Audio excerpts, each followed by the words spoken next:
엄마에게 읽어드리는 글 두 번째. 오늘은 매달린 절벽에서 손을 뗄 수 있는가, 강신주 저자의 글. 이 책은 무문관을 해석을 해서 정말 읽기 쉽게 그 화두에 대해서 이제 설명을 한 그런 책이에요. 화두는 선별교에서 고안됐대요. 그래서 부처가 되기 위해 반드시 통과해야만 하는 그런 관문 같은 건데, 일단 무문관, 영어로 하면 The Gateless Gate, 문 없는 관문, 문 없는 문. 그래서 여튼 이 화두 자체가 여기에서 설명하기를, 상식적인 생각으로는 결코 해결할 길이 없는 딜레마나 역설로 가득 차 있는 물음이 바로 화두입니다 라고 설명을 해요. 그래서 보통의 생각을 뛰어넘어야지 화두에 답을 할 수 있는 것이고, 그리고 이 화두를 풀 수 있는 사람은 진짜 자기가 삶의 주인이 되었을 때 풀리는 그런 난제다, 이렇게 얘기를 합니다. 제가 이 책을 미국에서 샀는데 엄청 여러 번 읽었어요. 근데 여러 번 읽을 때마다 또 다르고 그렇거든요. 그래서 제가 되게 많이 감동받은 부분들이 많은데, 그 중에 한 챕터 읽어드릴게요. 요거는 무문관이 이게 48개의 그 화두로 엮은 건데, 그 중에 30칙 30번째 질문이라고 해야 되는 건가? 네. 즉심즉불, 자의식이라는 질병으로 타이틀을 다른 챕터 읽어드릴게요. 즉심즉불. 대매가 어떤 것이 부처입니까? 라고 묻자 마조 스님은 마음에 이르면 부처다 라고 말했다. 자, 이제 강신주 작가님의 해설. 무아, 불변하는 실체가 존재하지 않는다는 입장은 아마도 불교의 모든 가르침을 관통하는 근본적인 입장일 겁니다. 사실 산스크리트어 아트만이 불변하는 실체예요. 아트만은 정확히는 불변하는 실체나 본질을 뜻합니다. 그러니까 사물에도 아트만이란 용어를 쓸 수 있고, 아니면 우리와 같은 인간에게도 아트만이라는 용어를 쓸 수 있는 겁니다. 법무화와 인무화라는 구별이 생긴 것도 이런 이유에서예요. 법무화가 사물에게는 불변하는 실체가 존재하지 않는다는 뜻이고, 인무화는 사람에게는 불변하는 실체가 존재하지 않는다는 뜻입니다. 법무화든 인무화든 무아이론은 이론적인 측면에서뿐만 아니라 실천적으로도 매우 중요합니다. 불변하는 것에 대한 집착은 우리가 겪는 모든 고통과 불만족의 기원이기 때문입니다. 먼저 법무화의 경우를 살펴볼게요. 눈사람에게 절대 불변하는 실체가 있다고 믿는, 그래서 눈사람은 영원히 자기 곁에 있을 것이라고 믿는 꼬마가 있다고 생각해 보세요. 꼬마는 자신이 만든 눈사람에게 자신의 장갑, 모자를 기꺼이 주었을 정도로 눈사람을 좋아했어요. 근데 밤사이에 눈사람이 허무하게 녹아버렸다면 꼬마는 무척 괴롭고 슬플 겁니다. 영원히 있으리라고 믿었던 것만큼 꼬마의 마음은 더 찢어질 듯 아팠을 겁니다. 법무와의 가르침을 알았다면, 그래서 눈사람을 포함한 모든 것들은 영원하지도 않고 따라서 불변하지도 않는 것을 알았더라면 꼬마는 그렇게 고통스럽진 않았을 겁니다. 바로 이겁니다. 모든 사물에게 불변하는 실체가 없다는 사실이 분명히 아는 순간 우리는 사물에 대한 해묵은 집착에서 벗어날 수 있고, 동시에 그만큼 우리의 마음도 고통과 불만족의 상태에서 빠져나올 수 있는 겁니다. 다음으로 임무와의 경우를 살펴보도록 하지요. 사람에게는 불변하는 실체나 본질이란 말을 쓰는 것이 어색하니 임무와는 불변하는 자아는 존재하지 않는다는 의미로 해석하는 것이 좋을 것 같습니다. 사물에 대한 집착과 마찬가지로 불변하는 자아에 대한 집착 역시 살아가면서 우리가 겪는 모든 고통과 불만족의 기원입니다. 당연한 일 아닌가요? 누구나 자신이 늙어가는 모습을 거울을 통해 확인하면 마음이 편치 않을 겁니다. 이것은 물론 우리가 지금보다 젊었을 때의 모습을 마음에 담아두고 집착하기 때문이지요. 텅 빈 통장 잔고를 보았을 때도 우리의 마음은 우울해집니다. 예전에 그득했던 통장 잔고에 집착하고 있으니까요. 참 아이러니한 일입니다. 우리에게는 인생에서 가장 좋은 때, 그러니까 가장 행복할 때의 모습을 진정한 자기의 모습이라고 믿는 경향이 있습니다. 위대한 현자들이 인간을 허영덩어리라고 지적했던 것도 이런 이유에서입니다. 하긴 충분히 이해가 가는 일이기도 합니다. 가장 불행하고 우울할 때의 모습이 진정한 자기의 모습이라고 믿는 것만큼 불쾌한 일도 없을 테니까요.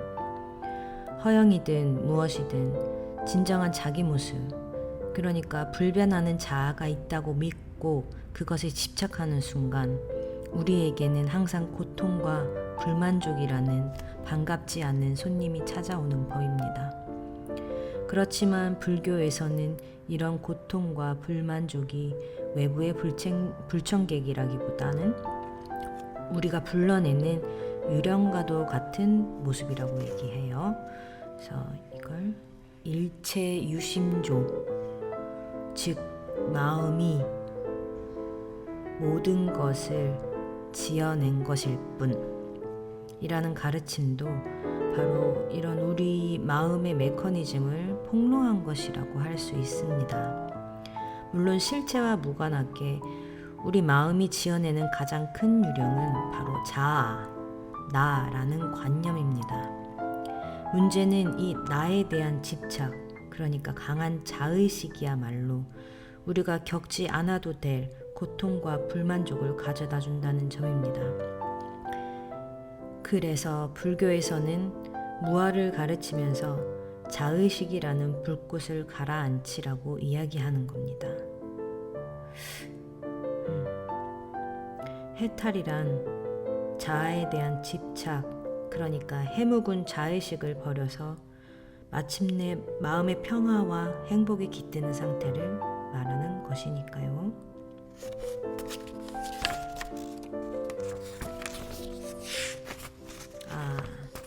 이거는 자의식에 집착하지 말라, 그런 의미이겠죠. 네, 여기서 포인트. 집착 때문에 마음이 희로애락 널뛰게 하지 않도록. 근데 그것도 내 안에 있고, 고요한 마음도 내 안에 있는 진여의 마음, 생멸과 진여 모두 내 안에 있다는 것. 그 컨트롤을 내가 하는 것. 그거를 기억을 해야 될 것 같습니다.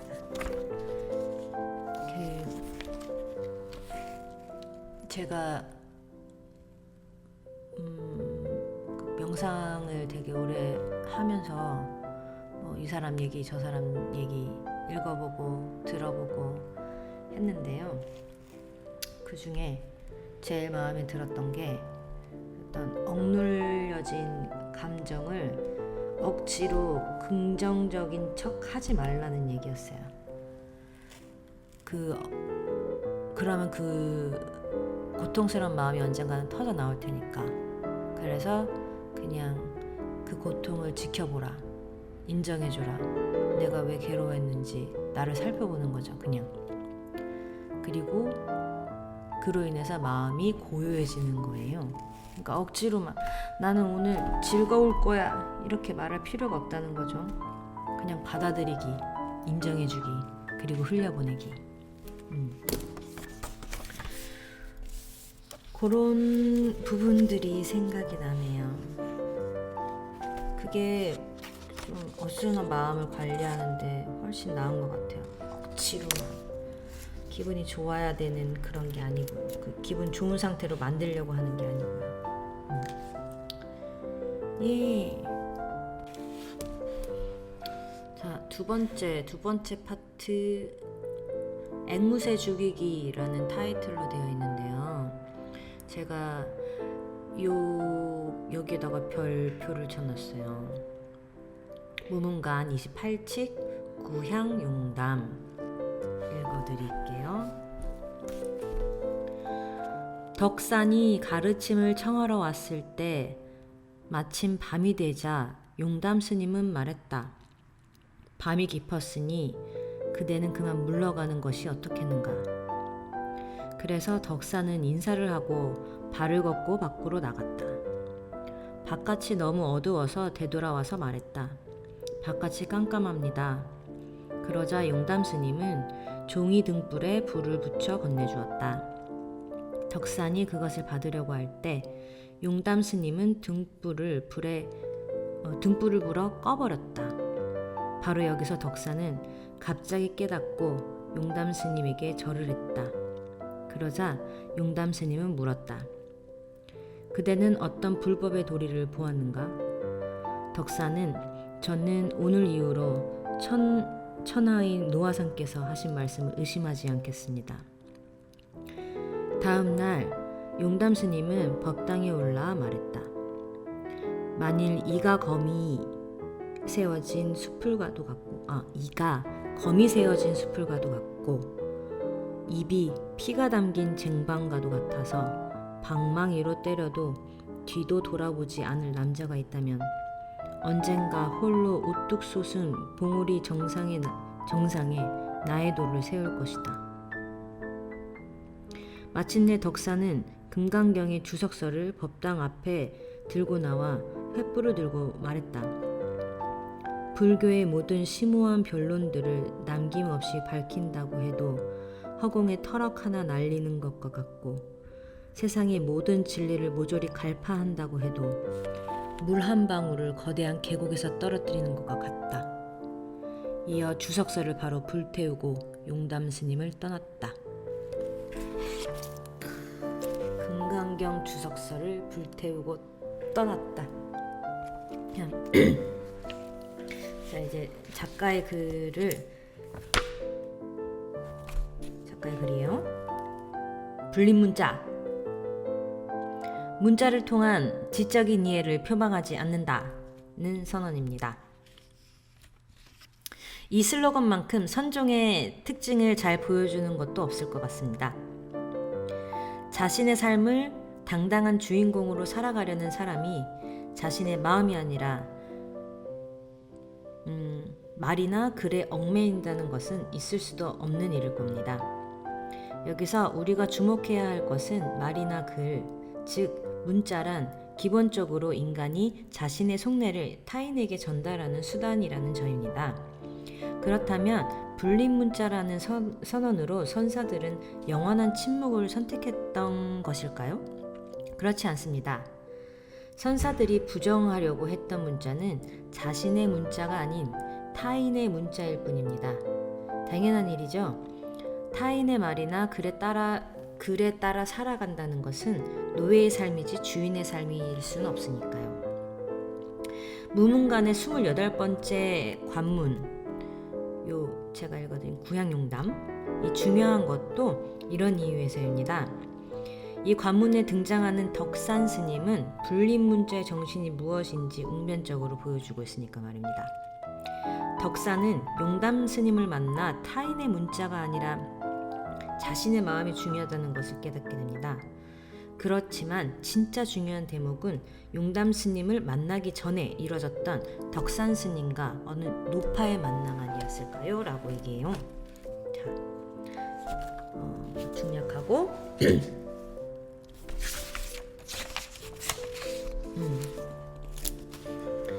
내용은 다음과 같습니다.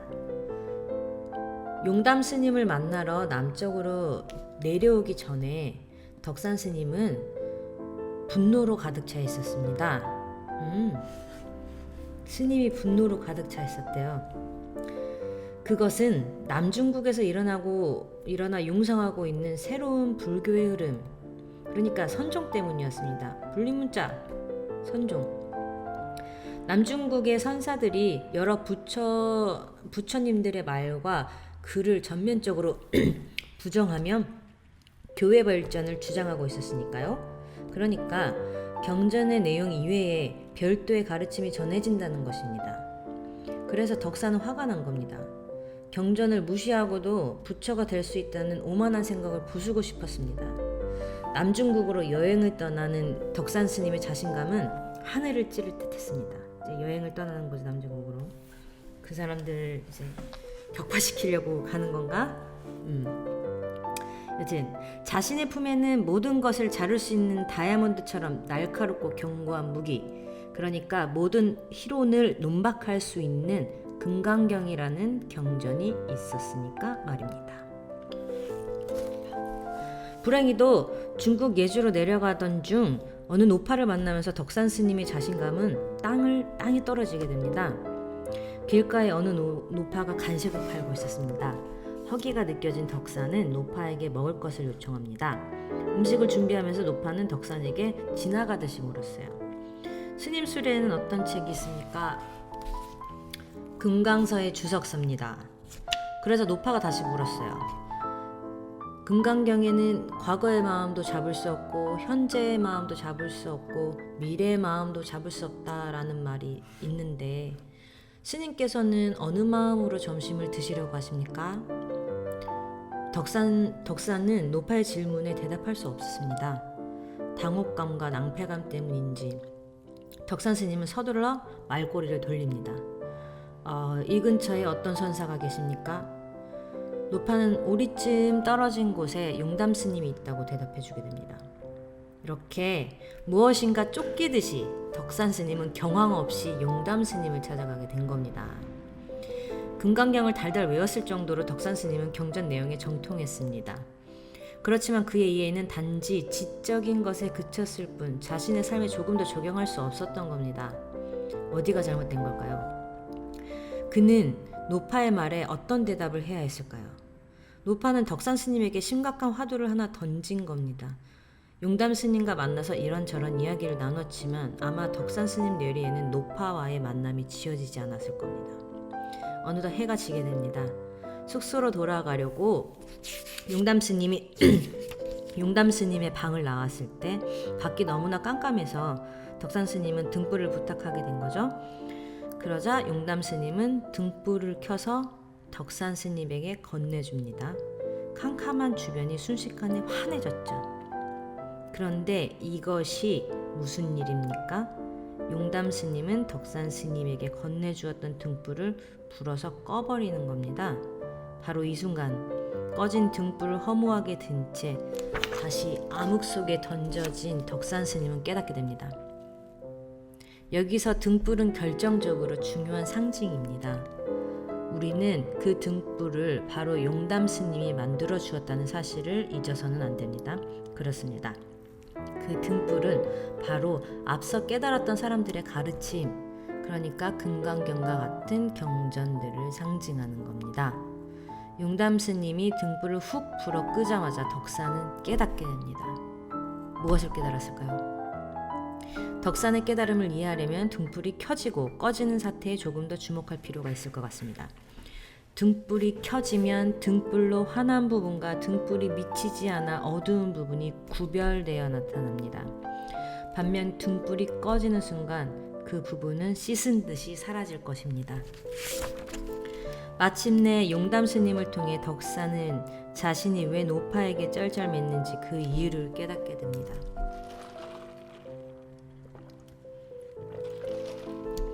그 이유는 덕산이 금강경에 집착하고 있었기 때문에 덕산은 노파의 질문에 대응할 수가 없었던 겁니다. 다시 말해 모든 것을 금강경에 입각해서 바라보고 생각했기 때문에 덕산은 금강경이라는 등불이 비추지 못하는 것을 볼 수도, 금강경이라는 등불이 비추지 못하는 것을 볼 수도 생각할 수도 없었던 것이지요. 노파의 질문은 금강경의 맹점을 지적했던 겁니다. 사실 등불이란 것도 바로 그런 것 아닌가요? 밝기의 정도나 비추는 방향에 따라서 등불이 비출 수 있는 부분과 그럴 수 없는 부분이 발생할 수밖에 없으니까요. 그렇지만 우리는 등불이 비추는 특정한 부분에 연연해서 등불에 한계가 있다는 사실을 쉽게 망각하곤 합니다. 이제야 분명해지지 않았나요? 용담 스님은 노파의 질문에 덕산이 쩔쩔맸던 이유를 가르쳐 주었던 겁니다. 그렇습니다.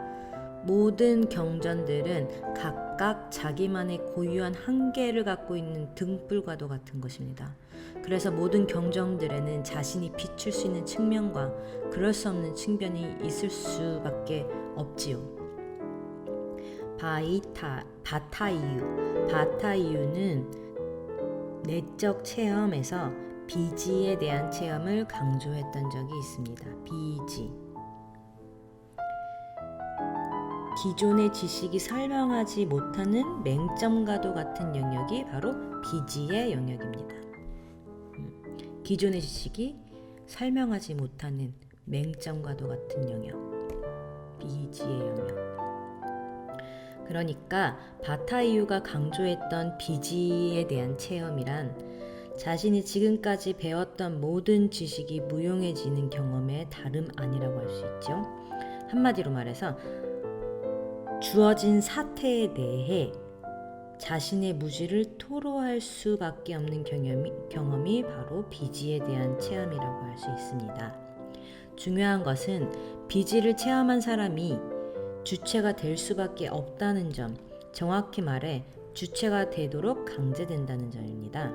이제 어떤 지식에도 의존하지 않고 스스로의 감각과 느낌에 의해 알지 못하는 영역에 몸을 던져야 하니까 말입니다.